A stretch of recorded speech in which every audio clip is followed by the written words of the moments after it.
Dili gayud kita katag-an sa panahon, mao nga mas maayo kun kita nga mag-andam sa bisan unsa nga panghitabo.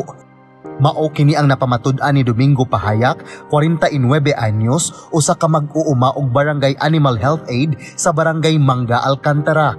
Siya usa sa mga nakadawat og indemnity check gikan sa Philippine Crop Insurance Corporation alang sa nagguba nga umahan nga nagkantidad og 22,000. Ang lalawigan ang nagbayad sa premium sa maong insurance nga karon napahimuslan gayud. Ang gitanom na ko sa mong yuta kuan mais. Atong pag-audit, hurot jud ang kuan.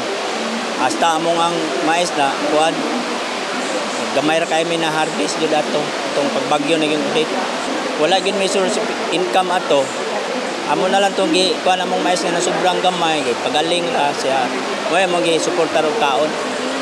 Nag-all mig maayo kay harbisono na siya nya naigo pagyud.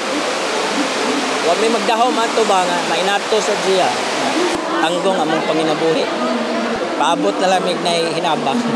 Di nakadawat makagdasig, sir? Oo, nakadawat sa gipalit na bugbugas, ma'am, oy. Imong nadawat nga dasig, kay partially 5,000. Partially, 5,000.